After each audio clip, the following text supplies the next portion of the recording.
Welcome back to my YouTube channel. I am Sonal and मेरी morning start होती है थोड़ा सा लेट 9 o'clock के अराउंड। एंड मॉर्निंग में सबसे पहले मैं स्टार्ट करती हूँ अपना फर्स्ट सेशन जो रहता है मेरा बिजनेस लॉ का। एंड बिजनेस लॉ में मैं कर रही हूँ अभी राइटिंग प्रैक्टिस। डेली 5 क्वेश्चंस में राइट करती हूँ, लाइक 1 आवर या 1 आवर 30 मिनट्स में क्वेश्चंस हो जाते हैं। एंड आज था डे 21। एंड गाइज ये हैं बिजनेस लॉ के आरटीपीज एमटीपीज जो हमारे व्हाट्सएप ग्रुप पे डेली 5 क्वेश्चंस आ जाते हैं। एंड इतना ज़्यादा ना बर्डन भी फील नहीं होता कि सिर्फ ओनली 5 क्वेश्चन ही लिखने हैं, तो इजीली लिखे जाते हैं वो क्वेश्चंस। एंड गाइज क्वेश्चंस करते करते ही मेरा ब्रेकफास्ट आ गया था, कॉफ़ी एंड नमकीन। तो नमकीन तो मैं नहीं खाती हूँ, मैंने कॉफ़ी ले ली थी। एंड कॉफ़ी पीते पीते अब हम अगेन क्वेश्चंस को स्टार्ट करते हैं। मेरा फर्स्ट एक ही लास्ट क्वेश्चन रह गया था।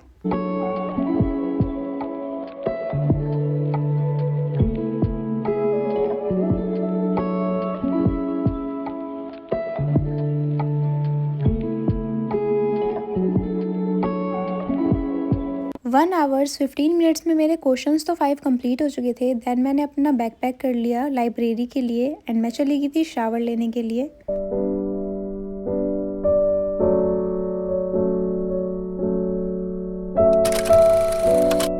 एंड गाइज मैं आ चुकी थी लाइब्रेरी में आने के बाद सबसे पहले मैं अपनी वाटर बॉटल को भर के अपने डेस्क पे रख लेती हूँ। एंड देन अब मैं स्टार्ट करने वाली थी, बट जो मेरा टाइमर था ना, पता नहीं वो काम ही नहीं कर रहा था। मैं जब लेके आई तब तक तो ठीक था, बट मैंने अब सारे बटन प्रेस करके देख लिए थे, ये बिल्कुल भी काम नहीं कर रहा था। तो मैंने इसको अपने लॉकर में रख दिया। एंड गाइज देन मैंने अपनी बनाई to do list. And to do list में मैंने सबसे पहले रखा अकाउंटिंग का सेशन, बिकॉज अकाउंटिंग में बहुत काफ़ी टाइम हो गया था मेरे को करे। तो मेरे को आज पार्टनरशिप के क्वेश्चंस करने थे एंड मेरा टाइमर तो ख़राब हो चुका था, तो मैंने फ़ोन में ही टाइमर लगा लिया था। मैंने स्टार्ट किया गुडविल के क्वेश्चन से। 2-3 गुडविल के क्वेश्चंस करने के बाद मैंने 1 क्वेश्चन एडमिशन का एंड 1 क्वेश्चन रिटायरमेंट का किया था।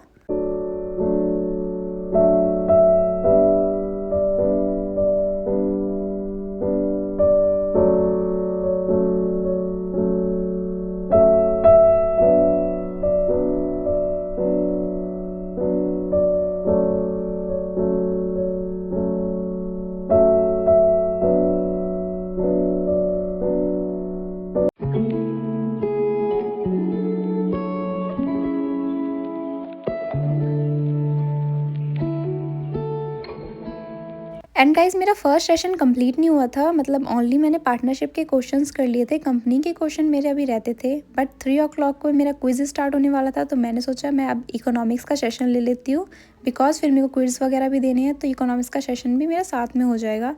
एंड आज मेरे को करना था चैप्टर 4 मैंने बहुत बार कर लिया, determination of market.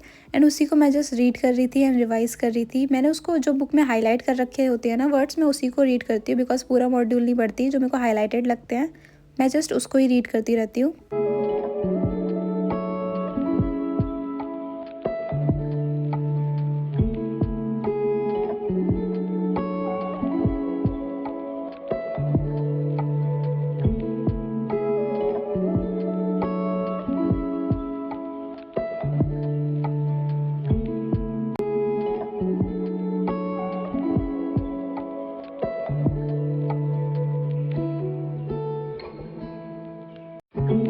And guys मैंने चैप्टर को तो रिवाइज कर लिया था एंड 3 o'clock भी हो चुके थे एंड हमारे एमसीक्यूज़ भी आ गए थे। एंड मैंने रियलाइज़ किया था कि मेरे अच्छे मार्क्स आएंगे, बट एमसीक्यू काफ़ी यूनिक टाइप के थे, तो मेरे थोड़े बहुत गलत भी गए। एंड हमारा रिजल्ट भी आ चुका था। रिजल्ट में मेरी थी 8th position, not too good and not too bad, मतलब ठीक था। 8th पोजीशन थी मेरे एमसीक्यू। आप देख सकते हो कितने सही थे एंड कितने गलत थे। 42 एमसीक्यू मेरे करेक्ट थे एंड 17 एमसीक्यू गलत थे। नेगेटिव मार्किंग करके 37.75 करके कुछ मार्क्स बने थे।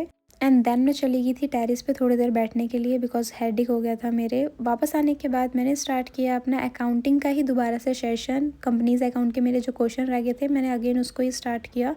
मैंने सोचा मैं एक बार अकाउंट्स को कंप्लीट कर लेती हूँ, देन फिर मेरा एक क्वान्टिटेटिव एप्टीट्यूड का ही सेशन रह जाएगा।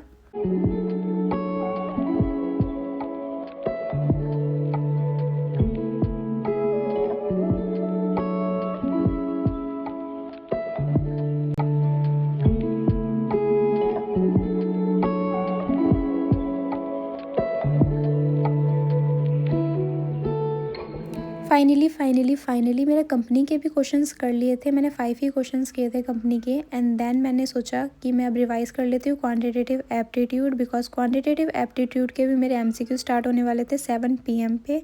तो मैंने सोचा मैं रिवाइज़ कर लेती हूँ एंड मैं रिवाइज़ करने के लिए क्विक रिवीजन सीरीज़ फॉलो कर रही हूँ आकाश अग्रवाल सर की। एंड ये भी मैं 2x पे देख लेती हूँ, कभी कभी जब लेट हो रही होती हूँ तो मैं 2x पे देख लेती हूँ एंड क्वेश्चंस भी साथ साथ सॉल्व कर लेती हूँ। एंड गाइस वीडियो कंप्लीट होने के बाद मेरे को क्रेविंग्स होने लगी थी कुछ खाने की, तो मैं चली गई थी चॉकलेट लेने के लिए। मैंने सोचा मैं चॉकलेट खाती हूँ जब तक हमारे एमसीक्यू स्टार्ट हो जाएंगे। एंड गाइस 7 PM हो चुके थे, बस 1 मिनट रह गया था एंड मैसेज भी आ चुका था कि अब रेडी हो जाओ, स्टार्ट होने वाले हैं quiz. And guys quantitative aptitude के जब क्वेश्चंस कर रहे हो और कॉपी में सॉल्व ना कर रहे हो तो क्या ही क्वेश्चन कर रहे हैं। तो मैं कॉपी में सॉल्व करके देख रही थी क्वेश्चंस एंड उसमें ना टाइमिंग आती है, लाइक आपको 30 सेकेंड या 40 सेकेंड में आपको एमसीक्यू टिक करना ही पड़ता है। तो उसके चक्कर में ना मेरे आधे से ज़्यादा एमसीक्यू गलत हो जाते हैं, बिकॉज मैं तुक्का मार देती हूँ या फिर मेरे को जो सबसे ज़्यादा लगता है ना कि हाँ ये हो सकता है, मैं उस पर क्लिक कर देती हूँ एंड मेरी फिर नेगेटिव मार्किंग हो जाती है। कोरिलेशन एंड रिग्रेशन के तो एमसीक्यू कंप्लीट हो चुके थे एंड देन हमारा स्टार्ट हुआ सीटिंग अरेंजमेंट एंड आज का रिजल्ट ये था। मेरी पोजीशन लाइक 4th नंबर पे आई थी। 28 एमसीक्यू ठीक थे मेरे एंड काफ़ी एमसीक्यू तो मैंने स्किप भी कर दिए थे, मैंने अटेंड ही नहीं कर पाई, आंसर ही नहीं आ रहे थे। देन फिर मैंने अपना बैग पैक किया एंड सडनली मैंने जब लॉकर से अपना टाइमर निकाला एंड वो चालू हो गया था, मेरे को पता भी नहीं चला कि वो टाइमर ओपन कब हो गया एंड सडनली जब मैं ट्राई कर रही थी तब तो हो नहीं रहा था। एंड गाइस घर आने के बाद मैंने बैग को अनपैक कर दिया था एंड मैं सो गई थी, पता नहीं क्यों मेरे को नींद आ रही थी। एंड गाइस फिर मैं उठी 11 PM पे एंड मेरे को क्रेविंग्स हो रही थी कुछ खाने की, तो मैंने सोचा कि कुछ बना ही लेते हैं। तो ब्रेड रखी हुई थी एंड मैंने ब्रेड पिज़्ज़ा बना लिया। वैसे तो ऐसी कोई डिश है नहीं ब्रेड पिज़्ज़ा, बट फिर भी मैंने जुगाड़ करके घर पर बना लिया था ब्रेड पिज़्ज़ा एंड ये काफ़ी टेस्टी था। हाँ मतलब भूख में तो सब कुछ ही टेस्टी लगता है, बट ये सही में काफ़ी टेस्टी था। एंड देन फिर मैं सोने चली गई खा के। Hey guys, so that's it's for today's vlog and right now मैं आपको बताने वाली हूँ कि मैंने 2 मॉक टेस्ट दिए थे, first account and second business law. तो वो मॉक टेस्ट का एक्सपीरियंस कैसा था मेरा एंड मेरे क्या क्या मार्क्स आए एंड क्या मिस्टेक्स मैंने की जो आप अगर कर रहे हो तो आप उसको करेक्ट कर लो इन 2 सब्जेक्ट्स में। तो फर्स्टली मैंने अकाउंट्स का मॉक टेस्ट दिया था एंड उसमें मेरे 59.560 अप्रॉक्स मार्क्स बने थे एंड यहाँ पे मैं फोटो लगा दूंगी, आप देख सकते हो। एंड गाइज मेरी कॉपी इवेल्यूट होके आई, तो मैं उस कॉपी की भी वीडियो आपके साथ शेयर करूंगी कि क्या क्या मिस्टेक थी एंड आपको डिटेल में कॉपी देखनी है तो उसका लिंक भी मैं आपको डिस्क्रिप्शन में प्रोवाइड कर रही हूँ, आप देख सकते हो कि क्या क्या मैंने मिस्टेक्स। 2 मिस्टेक तो मैंने खुद ही नोटिस की है। फर्स्टली कि मैंने ट्रू फॉल्स जब मैं कर रही थी तो उसका मैंने फॉल्स लिखने के बाद जो मैं एक्सप्लेनेशन दी मैंने, तो वो एक्सप्लेनेशन मेरे को आती थी बट मेरे को आलस के चक्कर में मैंने वो एक्सप्लेनेशन बहुत कम लिखी, जिस वजह से मेरे 0.5 मार्क्स डिडक्ट हो गए। एंड गाइस सेकंड मिस्टेक, ये शेयर्स के क्वेश्चंस में मैं ना वर्किंग नोट नहीं बनाती हूँ। वर्किंग नोट मेरे को हैबिट नहीं है बनाने की, तो मैं ना साइड में ही ब्रैकेट डाल के लिख देती हूँ कि मैंने किसको मल्टीप्लाई करके क्या आंसर आया, तो उसके भी गाइस मार्क्स डिडक्ट होते हैं। तो ये 2 मिस्टेक तो मैंने पर्सनली रियलाइज़ की कि मेरे को ये दोनों चीज़ें नहीं करनी चाहिए एंड मैं जब सीए का एग्जाम दूंगी तो ये दोनों चीज़ों का मैं ध्यान रखूँ। गाइस सेकंड मैंने दिया था बिजनेस लॉ का mock test and business law का मॉक टेस्ट तो आप लोग जानते हो कि मैंने किस सिचुएशन में दिया था। मॉर्निंग में मेरा एक्सटर्नल्स था, वाइवा था, प्रैक्टिकल्स वगैरह सब कुछ दे के आई एंड नाइट में मैंने सोचा कि मैं मॉक टेस्ट भी कंप्लीट करके दे देती हूँ, बिकॉज अगर हम इसको अभी पेंडिंग छोड़ती हूँ ना तो वो पेंडिंग ही होता रहता है, फिर मैं कर ही नहीं पाती। इसलिए मैंने सोचा कि मैं करके दे देती हूँ एंड वो मेरी सबसे बड़ी मिस्टेक थी। मेरा दिमाग ही काम नहीं कर रहा था, मैं आंसर लिख रही थी एंड गाइस इतना ज़्यादा पेन हो रहा था मेरे हैंड में, तो मैंने आलस के चक्कर में मेरे 42 मार्क्स आए हैं बिजनेस लॉ में। मेरे पास मैसेज आया था एंड मैंने क्या क्या मिस्टेक रियलाइज की मैं आपको बताती हूँ। आंसर थर्ड में मेरे को जो इम्पोर्टेंट टॉपिक था ना, doctrine of Pvt of contract, मैंने वही मेंशन नहीं किया, मैंने जस्ट लिख दिया विदाउट कंसिडरेशन एंड उसके मार्क्स नहीं मिले, मतलब मिले तो हैं बट डिडक्ट हो गए मेरे मार्क्स। जो उसका मेन की पॉइंट था doctrine of Pvt of contract, मैंने वही मिस कर दिया, इसके चक्कर में मेरे मार्क्स कट गए थे। गाइस आंसर फर्स्ट में मैंने ना की पॉइंट्स को पॉइंट्स में लिख दिया है, जिसको मेरे को पैराग्राफ में लिखना चाहिए था। क्वेश्चन डिपेंड करता है कि हमें पॉइंट्स ज़्यादा सूट करेंगे उस क्वेश्चन में या फिर पैराग्राफ सूट करेगा। एंड गाइज इसका भी ना मैं पीडीएफ आपको डिस्क्रिप्शन में प्रोवाइड कर दूंगी, आप देख सकते हो। एंड गाइज मॉक टेस्ट देखने के बाद अगर आपको मेरी कोई मिस्टेक लगे तो उसका सजेशन भी आप मेरे को कमेंट बॉक्स में दे देना। तक 2 ही मॉक टेस्ट दिए थे, first account and second business law. अब नेक्स्ट देने वाली हूँ मैं क्वांटिटेटिव एप्टीट्यूड का। क्वांटिटेटिव एप्टीट्यूड के मैं क्विज तो डेली सॉल्व करती हूँ एंड देखते हैं कि मॉक टेस्ट में मेरा कैसा जाता है। नंबर वगैरह मैं आपसे के साथ शेयर कर दूंगी। हमारे एग्जाम को भी 50 डेज रह गए हैं एंड कॉलेज के एग्जाम भी दिसंबर में आ रहे हैं, तो बहुत ज़्यादा हैक्टिक होने वाली है सारी चीज़ें। तो देखते हैं कैसे मैनेज होती हैं। Hope you enjoy the video, subscribe for more, bye bye. And comment में आप पूछ सकते हो अगर आपको कुछ भी पूछना हो, एंड आप ये भी बता देना कि आपकी स्टडी कैसी चल रही है। बाय।